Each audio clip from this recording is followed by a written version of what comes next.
کہانی کی شروعات ہوتی ہے جنگ کے بعد کے ماسکو سے، جہاں سوویت فوج نے ابھی برلن فتح کیا ہے۔ لیو ایک یتیم بچہ تھا جس نے جنگ میں اتنی بہادری دکھائی کہ مک نے اسے ہیرو بنا دیا، اور اب وہ MGB کا ایک اہم افسر ہے، یعنی سوویت خفیہ پولیس کا۔ اس کا کام ہے غداروں کو پکڑنا، مک کے دشمنوں کو بے نقاب کرنا، اور وہ یہ کام بخوبی جانتا ہے۔ لیکن لیو کے اندر ایک اور آدمی بھی ہے، ایک ایسا آدمی جو اپنی بیوی ریسا سے بے پناہ محبت کرتا ہے، جو اس سے پہلی ملاقات کی کہانی بار بار سناتا ہے، ہنستے ہوئے محبت سے۔ وہ بتاتا ہے کہ ریسا نے پہلی ملاقات میں اسے جھوٹا نام دیا تھا، لینا، اور لیو میٹرو اسٹیشن سے اتر کر اس کے پیچھے چلا گیا تھا صرف اس کا نام پوچھنے کے لیے۔ یہ محبت کی کہانی لگتی ہے خوبصورت، معصوم، لیکن کہانیاں ہمیشہ اتنی سادہ نہیں ہوتی۔ لیو کو ایک کیس ملتا ہے، ایک ویٹرنری ڈاکٹر کا، جس کا نام اناٹولی براڈسکی ہے۔ سرکار کہتی ہے وہ غدار ہے، انگریزوں کا جاسوس ہے۔ لیو کو اسے ڈھونڈنا ہے، پکڑنا ہے، اور لیو اپنی ٹیم کے ساتھ نکل پڑتا ہے۔ وہ گھروں پر دھاوا بولتے ہیں، عورتوں سے پوچھ گچھ ہوتی ہے، بچوں کے سامنے گھروں کی تلاشی لی جاتی ہے، اور اس پوری کارروائی میں لیو کا ایک ساتھی افسر ہے جس کا نام وسیلی ہے۔ یہ وسیلی عجیب آدمی ہے، بزدل بھی، ظالم بھی۔ ایک گھر میں وہ بچوں پر گولی چلانے کی کوشش کرتا ہے اور لیو کو درمیان میں آنا پڑتا ہے۔ لیو اسے روکتا ہے، چیخ کر غصے سے، بچے ہیں یہ بچے۔ آخرکار براڈسکی مل جاتا ہے، پکڑا جاتا ہے، اور اب اس سے اعتراف لینا ہے۔ وہ پوچھتا ہے کہ برٹش ایمبسی میں کون اسے معلومات دیتا ہے۔ براڈسکی بتاتا ہے کہ وہ صرف ایک جانوروں کا ڈاکٹر ہے، بس اس کے مریض عام لوگوں کے کتے اور بلیاں ہیں، لیکن سسٹم نے فیصلہ پہلے کر لیا تھا، قصور بعد میں ڈھونڈنا تھا۔ اور پھر ایک رات کام کے بیچ میں لیو کو ایک خبر ملتی ہے جو اس کی دنیا بدل دیتی ہے۔ اس کے ساتھی اور دوست الیکسے کا بیٹا مر گیا ہے، 8 سال کا بچہ ریلوے ٹریک کے پاس ملا۔ سرکاری رپورٹ کہتی ہے حادثہ، ٹرین سے گر گیا۔ لیو کو یہ رپورٹ خود الیکسے کو سنانے کے لیے بھیجا جاتا ہے، یہ اس کا فرض ہے، ایک دوست کی حیثیت سے۔ لیکن جب لیو الیکسے کے گھر پہنچتا ہے اور رپورٹ پڑھتا ہے تو الیکسے چیختا ہے، میرا بیٹا ننگا ملا تھا، ٹرین کپڑے نہیں اتارتی کسی کے۔ لیو کے منہ سے کوئی جواب نہیں نکلتا، کیونکہ وہ جانتا ہے الیکسے سچ بول رہا ہے۔ الیکسے کی بیوی نینا بھی چیخ رہی ہے، کسی نے میرے بیٹے کو قتل کیا ہے، تم کچھ کیوں نہیں کرتے؟ لیکن لیو کیا کرے؟ اسے پتا ہے کہ اگر اس نے سرکاری رپورٹ کو چیلنج کیا، اگر اس نے کہا کہ یہ قتل ہے، تو سوویت نظام کہتا ہے کہ یہ ناممکن ہے، جنت میں قتل نہیں ہوتا، اور جو شخص یہ کہے کہ قتل ہوا وہ خود غدار بن جاتا ہے۔ لیو خاموش رہتا ہے، رپورٹ سنا دیتا ہے، اور گھر سے نکل آتا ہے، لیکن اندر سے کچھ ٹوٹ گیا ہے۔ اسی درمیان ایک اور جھٹکا آتا ہے، لیو کو پتا چلتا ہے کہ اس کی بیوی ریسا کا نام براڈسکی کے اعتراف میں آ گیا ہے۔ براڈسکی نے شاید تشدد کے نیچے شاید جھوٹ بول کر ریسا کا نام لے دیا ہے، اور اب سرکار چاہتی ہے کہ لیو خود اپنی بیوی کو غدار قرار دے، اس سے منہ پھیر لے۔ لیو کو بتایا جاتا ہے اگر تم نے ریسا کو نہیں چھوڑا تم دونوں ختم ہو جاؤ گے۔ لیو کے باپ اسے سمجھاتے ہیں ایک جان کے بدلے 4 جانیں بچتی ہے، یہی حساب ہے، اور یہی وہ لمحہ ہے جب لیو نے پہلی بار اس نظام کے خلاف کھڑے ہونے کا فیصلہ کیا۔ اس نے ریسا کو نہیں چھوڑا، اس نے کہا وہ بے گناہ ہے، اور اس ایک جملے نے اس کی پوری زندگی بدل دی۔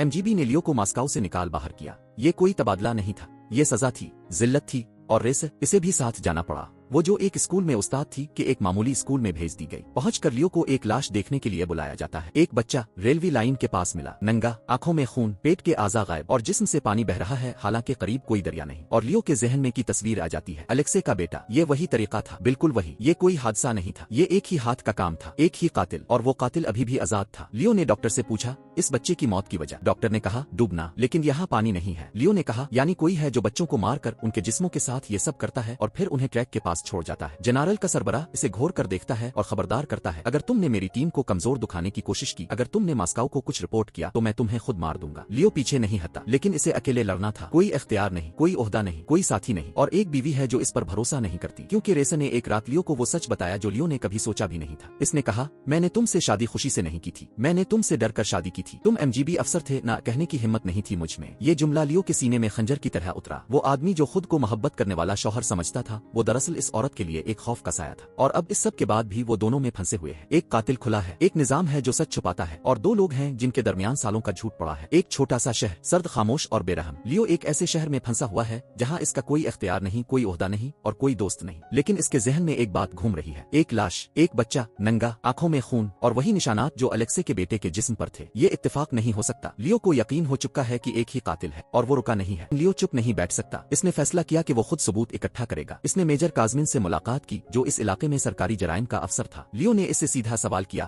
ये बच्चे किसने मारे, दोबारा जांच की जाए। काज़मिन ने ठंडे लहजे में जवाब दिया, मैंने जांचा, कुछ नहीं मिला, कोई कत्ल नहीं हुआ। लियो समझ गया, ये आदमी सच जानता है लेकिन बोलना नहीं चाहता, क्योंकि सच बोलना खतरनाक है। इसी दौरान में एक और बच्चे की लाश मिली। आइजक, 50 किलोमीटर दूर एक स्कूल का बच्चा, रेल के करीब मिला, नंगा, वही निशानात। अब लियो के जहन में एक नक्शा बनने लगा। कातिल रेल के रास्ते सफर करता है, वो एक जगह नहीं रहता, वो आता है, मारता है और चला जाता है। ये कोई मकामी आदमी नहीं है, ये मुसाफिर है। लियो ने जनरल के पास जाकर मुतालबा किया कि मॉस्को से लेकर लेनिनग्रेड तक तमाम मरे हुए बच्चों की फाइलें इकट्ठी की जाएं। ने इब्तिदा में इनकार किया, लेकिन लियो ने एक ऐसी बात कही जिसने को हिला दिया। जनरल साहब, अब के बच्चे क्या अकेले स्कूल जाते हैं? कि आंखों में कुछ बदल गया, बाप का दिल पिघल गया। इसने फाइलें मंगवाने का हुक्म दे दिया, और जब वो फाइलें आए तो जो सच सामने आया वो दिल दहला देने वाला था। 43 बच्चे मारे गए थे, 9 साल से 14 साल की उम्र के। सब रेल की पटरियों के करीब मिले थे, सब नंगे, सबका जिस्म एक ही तरह से तबाह किया गया था, और हर केस में किसी को गिरफ्तार करके केस हल करार दे दिया गया था। किसी बेगुनाह को फांसी लगा दी गई थी या गोली मार दी गई थी, और असल कातिल वो चलता रहा। 45। लियो ने वो फाइल बंद की और आहिस्ता से कहा, 44 भी शामिल करो। ये वो लम्हा था जब लियो ने फैसला कर लिया कि चाहे कुछ भी हो जाए वो इस कातिल को पकड़ कर रहेगा। लेकिन अब एक और मसला सामने आया। मॉस्को में एक गवाह थी, एक बूढ़ी औरत जिसने को एक आदमी के साथ जाते देखा था। अगर वो बात करे तो कातिल की शक्ल का कुछ अंदाजा हो सकता है। लियो ने रेसा से कहा, मुझे मॉस्को जाना है, तुम्हें भी साथ ले जाना है, मैं तुम्हें यहाँ अकेला नहीं छोड़ सकता। रेसा ने इनकार किया, लेकिन लियो ने इसे वदा दिया, एक ऐसा वदा जो उसने पहले कभी नहीं दिया था। अगर तुम मेरे साथ चलूं तो मैं तुम्हें आजाद कर दूंगा, जो चाहो करो, जहाँ चाहो जाओ, मेरे साथ रहने की जरूरत नहीं, बस अभी मेरे साथ चलूं। रेसा ने इसे देखा, खामोश रही और फिर चलने को तैयार हो गई, लेकिन से निकलना आसान नहीं था। जनरल ने लियो को अ वॉकिंग हालादे का परमिट दे दिया, यानी एक झूठा कागज जिससे उनकी गैर हाजिरी को कानूनी रंग दिया जा सके, और इस तरह लियो और रेसा मॉस्को की तरफ रवाना हो गए। लेकिन मॉस्को में जो हुआ वो लियो ने सोचा नहीं था। सबसे पहले वो अलेक्से के पास गया, अपने पुराने दोस्त के पास। लियो ने इसे सब बताया, फाइलें दिखाएं, कातिल की तस्वीर बयान की सबूत रखे। अलेक्से का चेहरा देखने लायक था, पहले दर्द, फिर गुस्सा, फिर एक अजीब सी खामोशी। इसने कहा, लियो तुम अब कोई नहीं हो, तुम्हारे पास कोई इख्तियार नहीं, तुम इसे इंसाफ कैसे दिलाओगे? सिर्फ दोनों तुम? मजाक है। लियो ने जवाब दिया, हाँ। अलेक्से ने फिर कहा, अगर तुम वाकई इसे ढूंढ लो तो इसका सर काट लो, यही इंसाफ है। लियो ने आहिस्ता से कहा, मैं तुम्हारे लिए ये भी करूंगा, लेकिन पहले इसे सब के सामने लाना है। वहाँ से लियो और रेसा इस गवाह औरत के घर पहुंचे। इसका नाम गलीना था, वो बूढ़ी थी और खौफजदा। अलेक्से भी साथ था। गवाह को यकीन दिलाने के लिए कि बात करना महफूज है। गलीना हिचकिचा डरी, लेकिन आहिस्ता आहिस्ता बोलना शुरू हुई। वो आदमी अंधेरे में था, मैंने बस एक झलक देखी, लेकिन इससे पहले कि वो कुछ और बता सकती, इसके घर का दरवाजा खटखटाया गया। इसके शौहर ने आकर चीखना शुरू कर दिया। माहौल बिगड़ गया और लियो को वहाँ से निकलना पड़ा। गवाह ने कुछ खास नहीं बताया था। मॉस्को का सफर तकरीबन बेकार रहा, लेकिन एक और खतरा मंडला रहा था। वसीली लियो का पुराना साथी, जो अब मॉस्को में अहम ओहदे पर बैठा था, इसे पता चल गया कि लियो मॉस्को में है, और वसीली ने फौरन अपने आदमी भेज दिए। वसीली ने रेसा को फोन किया, इससे कहा, लियो को छोड़ दो, मॉस्को वापस आ जाओ, तुम्हारी पुरानी नौकरी, तुम्हारा पुराना घर सब वापस मिलेगा। रेसा ने इनकार कर दिया और वसीली ने फोन काट दिया। जब लियो को पता चला तो वो समझ गया कि उनके पास वक्त नहीं है, उन्हें फौरन मॉस्को छोड़ना होगा। लेकिन ट्रेन स्टेशन पर एमजीबी ने नाका लगा दिया था, हर मुसाफिर की शनाख्त चेक हो रही थी। लियो और रेसा वहाँ से पीछे हिट आए। लियो का एक पुराना जाने वाला था, आइवनोफ, जो मॉस्को में छप कर रह रहा था। लियो ने इससे मदद मांगी। आइवनोफ ने फाइलें देखें, बच्चों की तस्वीर देखें, और उसका चेहरा पीला पड़ गया। ये सच है, सब यहाँ लिखा हुआ है। लियो ने कहा, हाँ, और कातिल अभी भी आजाद है। आइवनोफ ने एक शख्स का नाम लिया जो उन्हें शहर से बाहर निकाल सकता था, एक प्रोफेसर जालमिन। उन्होंने प्रोफेसर को बुलाया, लेकिन प्रोफेसर असल में वसीली का आदमी निकला और अचानक घर पर धावा हो गया। लियो और रेसा किसी तरह भाग निकले, लेकिन बाल बच्चे ट्रेन में छप कर बैठे, अंधेरे में सांस रोक कर। लेकिन वसीली ने पहले से अपना आदमी ट्रेन पर भेज दिया था, एक गार्ड जिसके पास छर्रा था। ट्रेन के एक कमरे में रात के अंधेरे में लियो पर हमला हुआ। रेसा चीखी, लियो, लियो उठो। लियो ने आंखें खोली, जख्मी था लेकिन जिंदा था। इसने रेसा से कहा, ट्रेन से उतरना होगा। अभी? कैसे? ट्रेन चल रही है, कूद जाओ। और वो दोनों चलती ट्रेन से कूद गए, जमीन पर गिरे, ठंडी मिट्टी पर, दरख्तों के बीच। लियो ने आसमान की तरफ देखा और एक लम्हे के लिए आंखें बंद की। ये सफर अभी खत्म नहीं हुआ था। रस्टफ, ये शहर सोवियत यूनियन का एक बड़ा सनती मरकज था। अलिफ है मजदूर ट्रेन की पटरियां, और उन पटरियों के किनारे जंगल, और उन्हीं जंगलों में बच्चों की लाशें, दूसरी किसी भी जगह से ज्यादा। लियो को यकीन था कि कातिल यही है, यहीं कहीं, शायद किसी फैक्ट्री में काम कर रहा है, शायद किसी आम घर में रह रहा है, एक आम आदमी की तरह, और इसे ढूंढना था बगैर किसी सरकारी मदद के। लियो और रस्टफ की ट्रैक्टर फैक्ट्री पहुंचे। ये एक बड़ी फैक्ट्री थी जहां सैकड़ों मजदूर काम करते थे। लियो के पास एक नक्शा था, तारीखें थी और इलाके थे। इसे फैक्ट्री के रिकॉर्ड से ये देखना था कि कौन सा कंट्रोलर या मुलाजिम उन्हीं तारीखों में उन्हीं इलाकों में मौजूद था जहां बच्चे मारे गए। लेकिन रिकॉर्ड ऑफिस में घुसना आसान नहीं था। लियो ने एक गार्ड को काबू किया, इसका नाम सरगे था। लियो ने इसे दीवार से लगाया और आहिस्ता से कहा, सरगे, मेरी बात गौर से सुनो, तुम बिल्कुल ठीक रहोगे अगर तुम वही करो जो मैं कहता हूँ। सरगे डर गया और लियो को रिकॉर्ड ऑफिस में ले गया। लियो ने फाइलें खोली, तारीखों के साथ नाम मिलाने शुरू किए, एक एक कालाम चेक किया, और फिर एक नाम सामने आया, बुलेट। ये आदमी और रस्टफ के दरमियान कंट्रोलर के तौर पर काम करता था, और जिन तारीखों में बच्चे मारे गए थे, इन तारीखों में ये आदमी उन्हीं इलाकों में मौजूद था। हर बार बगैर किसी इस्तिस्ना के लियो के हाथ कांप गए। ये वही था। लियो ने फाइल उठाई और बाहर निकला। रेसा गाड़ी में इंतजार कर रही थी। लियो ने इसे बताया, मिल गया बुलेट। लेकिन जैसे ही वो आगे बढ़ने लगे, रेसा ने कहा, लियो ऊपर देखो। बुलेट खुद वहाँ मौजूद था और वो भाग रहा था। लियो ने पीछा किया, जंगल की तरफ भागा, तेजी से, जैसे वो ये راستہ پہلے بھی 1000 बार तय कर चुका हो, क्योंकि वो कर चुका था। ये इसका इलाका था, ये इसकी शिकारगाह थी। जंगल घना था, दरख्त ऊंचे थे, सर्दी थी और अंधेरा उतरने लगा था। लियो आहिस्ता आहिस्ता के करीब पहुंच गया और फिर रुक गया। इसने मुड़कर लियो को देखा। ये वो लम्हा था जो लियो ने कभी नहीं भूला। एक आम आदमी लग रहा था, ना भयानक चेहरा ना खौफनाक आंखें, बस एक आम सा थका हुआ आदमी। इसने लियो को देखकर आहिस्ता से कहा, तुम आ ही गए, जैसे वो इस मुलाकात का इंतजार कर रहा था। ने बात शुरू की। इसने लियो को बताया कि वो भी एक यतीम था, बिल्कुल लियो की तरह। जंग में इसने फौजी सर्जन के तौर पर काम किया था। इसने इंसानी जिस्म को अंदर से देखा था, समझा था, लेकिन जंग ने इसे तोड़ दिया था। हम दोनों एक ही मिट्टी से बने हैं लियो। हीरो और दरिंदा दोनों कातिल हैं, फर्क सिर्फ ये है कि तुम्हें मेडल मिला और मुझे ये बीमारी। लियो ने इसकी बात सुनी। इसके अंदर कुछ हिला, लेकिन फिर ने मुस्कुराते हुए कहा, क्या तुम्हारे ज़मीर पर कोई बच्चा नहीं? तुमने क्या किया इन लोगों के साथ जिन्हें तुमने पकड़ा था? और लियो को अपनी पूरी जिंदगी याद आ गई। वो घर जिनकी तलाशियां ली थी, वो औरतें जिनसे पूछ गुछ हुई थी, वो मर्द जिनके एतराफात लिए गए थे। लियो ने आंखें बंद की और फिर खोली। तुम जो करते हो वो तुम चाकर करते हो, मैं वो नहीं हूँ। बंदूक रखो लियो। लियो के पीछे से वसीली की आवाज आई। वसीली वहाँ पहुँच चुका था अपने आदमियों के साथ। इसने लियो को घेर लिया था। एक तरफ था, दूसरी तरफ वसीली। वसीली ने लियो से कहा, मैंने तुम्हें बहुत बर्दाश्त किया है लियो, बहुत। और इसी लम्हे जब वसीली मुतमईन होकर पीछे हटाने मौका देखा, ने वसीली पर हमला कर दिया, क्योंकि को किसी से डर नहीं था, ना सरकार से, ना एमजीबी से, ना मौत से। जंगल में अफरा-तफरी फैल गई। लियो ने जमीन से उठने की कोशिश की, हर हड्डी दर्द कर रही थी, लेकिन इसने उठना था। जंगल में पते मिट्टी, टूटी शाखें, सांस फूल रहा था, जख्म जल रहे थे, लेकिन लियो नहीं रुका। वसीली इसके पंजे में था। ने लियो को देखा और मुस्कुराया। बड़ा भाई हमेशा सही और गलत सिखाता है। और फिर वो हुआ जिसका लियो को डर था। ने वसीली को एक तरफ फेंका और गिर गया। खामोशी छा गई।